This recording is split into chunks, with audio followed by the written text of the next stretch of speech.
We're talking with members of that great 1976 Eastwood High School boys basketball team that won the state championship that year, and how exactly they did it, and how it's different then and different today, and how you had 15 guys all working for the same goal, and that was to win basketball games, not necessarily a state championship, but just to win basketball games, and how they really didn't care who the high scorers were and stuff like that. We were speaking with Dee Lefevre up before we went to break.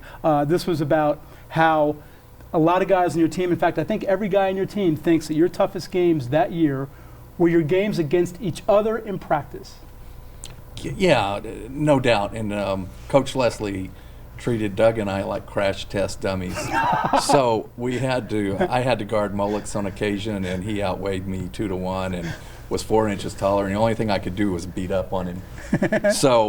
But I remember distinctly the last practice we had when we were traveling to Austin, and we stopped in Fredericksburg, and we unloaded the bus, and we practiced about an hour and a half there. And the second string against the first string, and we worked them over pretty good.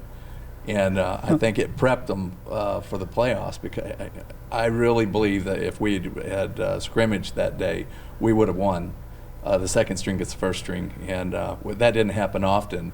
But it was our last chance to get even and leave a lasting impression on them, and we did. You know, I don't know if you guys know this, but Gilbert Shepard told me, and that was starting guard on the team. Gilbert said one of the things he enjoyed the most that year was when you guys got in the game, because it meant two things. One, he did his job as a starter, which means they played well.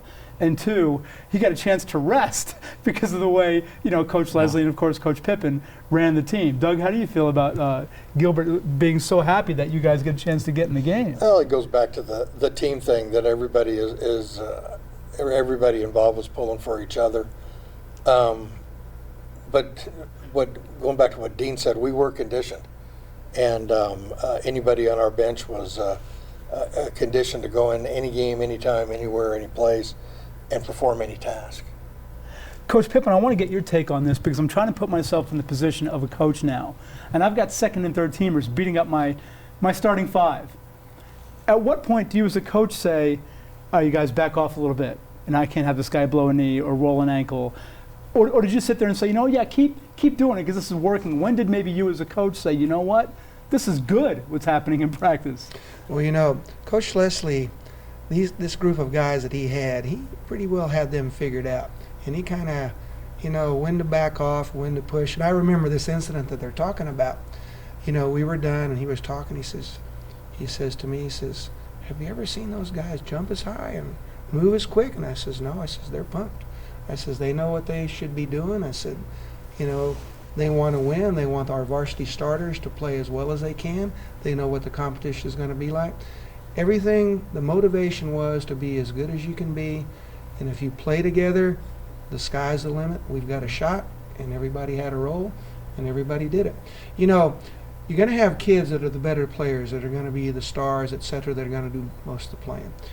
But you can't discount the kids that are the role players, that they know what they're supposed to do, they know their position on the team, and it all boils down to one thing: whatever it takes to win, that's what we're going to do. That's what these kids do. That seems like a lost art today. And we'll talk about, how times have changed when it comes to, the way you were able to coach. Obviously, you're still a successful coach. You've had to change the way you go about treating players and treating kids as students. Times have changed, we get that. But still that core of working for something, and getting rewarded for something. And that's what I want to talk about in the next segment, is how winning a state I don't want to say changed your life. That's almost like too cliche.